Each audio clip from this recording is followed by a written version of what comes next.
Welcome to Movie Line Recaps. This time I am going to explain a movie called Blitz, released in 2011. Spoiler is on the way.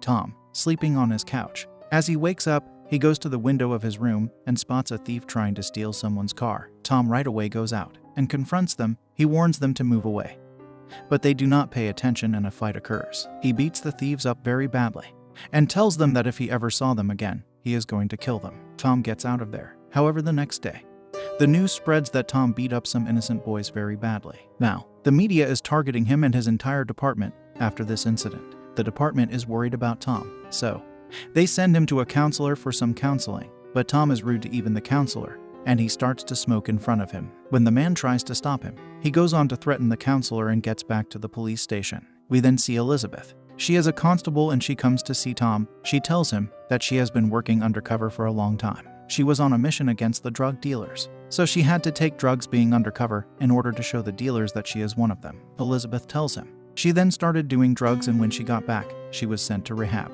When she got back from rehab, she took the test again, but failed the sergeant test, and that is why she has now been demoted to a constable. Tom tries to console her, but she looks depressed. Tom then goes to see Bruce Roberts, who is a chief inspector, and he works alongside Tom. His wife has just died, and as they go to see her body, Bruce gets really upset, and Tom then takes him to a bar. As they drink, Tom tries to cheer up Bruce, and he is somewhat successful. In the next scene, we see a lady police officer walking on the road, and as she walks on, a man in a hood comes in front of her and shoots her. Tom gets to know this and reaches at the scene of the crime. Everybody asks him about Bruce, but he tells them that he still mourns the death of his beloved wife, so he will not be working for a while. However, the murder of a police officer is not something they can ignore. They call a temporary inspector to fill in for Bruce. The man's name is Porter Nash, but the other officers do not like him, and they do not want to work under his command because the word on the street is that Porter is gay. However, it has been made abundantly clear to them by a superior officer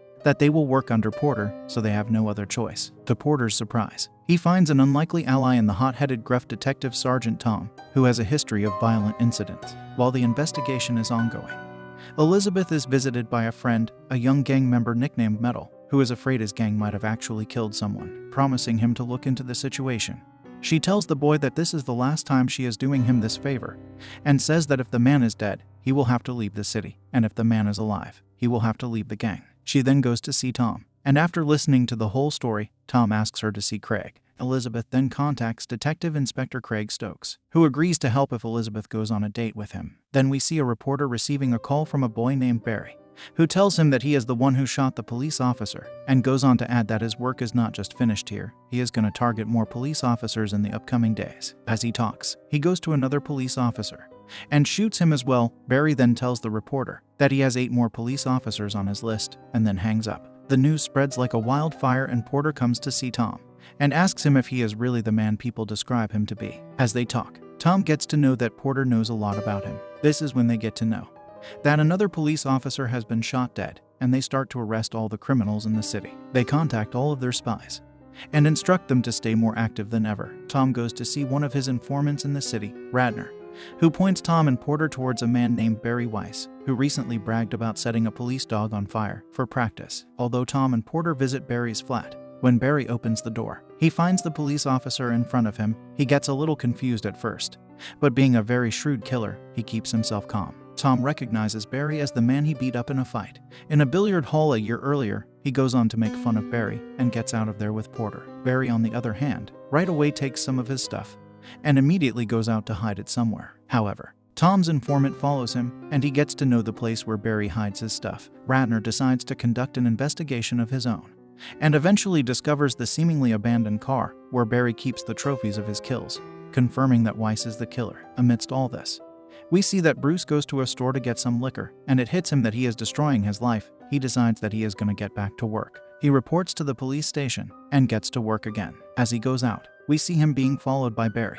It turns out that Barry's next target is Bruce. Bruce goes home, and Barry follows him. As he gets home, Barry knocks on his door, and as Bruce opens the door, Barry attacks him. Bruce himself is a police officer, so he does not back down from a fight. He gets his hands on a hammer, and when he is about to hit Barry with it, Barry snatches the weapon away from him and hits him countless times with the hammer. After killing him, he starts to watch TV in Bruce's house. He steals his uniform and gets out of his house. Barry calls the reporter again and tells him that he has killed the third police officer, Bruce. He then tells the reporter that he wants his name to be in the press tomorrow and goes on to tell the reporter to name him Blitz. Tom then gets to know that Bruce has been killed. He is shocked because Bruce was a dear friend.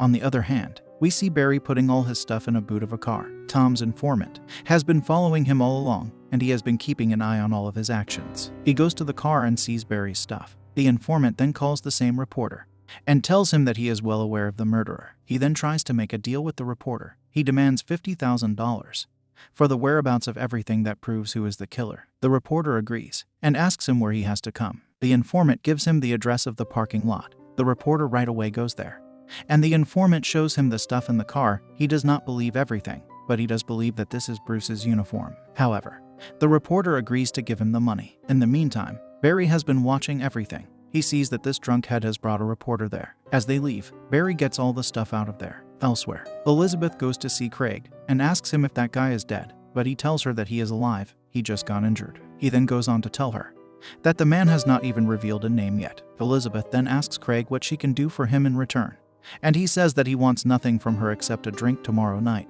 She agrees. On the other hand, the reporter takes the informant to a bar, and there he gives him all the money. He then says that he needs to go to the bathroom. The reporter asks him to tell him the name of the killer, but he tells him that he is going to give him the name after he comes out of the bathroom. When he goes to the bathroom, we see that Barry is also in that bar, as he has been following them. Barry follows him to the bathroom, and as the old man sees the killer, he starts to shiver. He begs for his life, saying that he has not given up his name yet, so he does not deserve to be killed. But Barry does not know the word mercy, and he goes on to kill the informant and gets out of there with $50,000. The reporter alerts the police of the car, but they find it empty. Tom and a fellow police constable come to realize that all of Blitz's victims so far have been police officers who have arrested Barry in the past, and that Elizabeth is most likely the next victim. Elizabeth, after coming home from her date with Stokes, is attacked by Barry but saved by Metal, who is killed in the ensuing struggle. Before Barry can attack Elizabeth again, the police arrive. Tom and Porter decide to release a picture of Barry to the media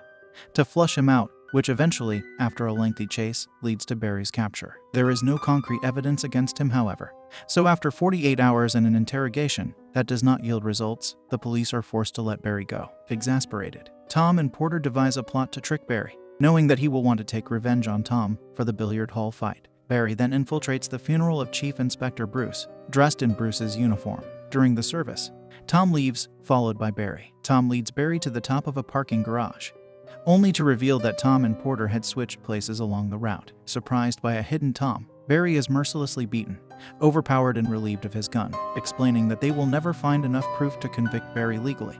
Tom concludes that they are now in a convenient situation, since Barry is dressed as a police officer and Tom has Barry's gun.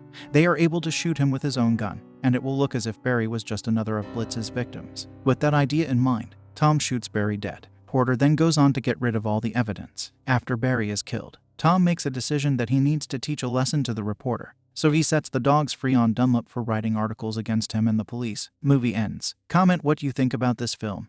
Subscribe for more. Bye.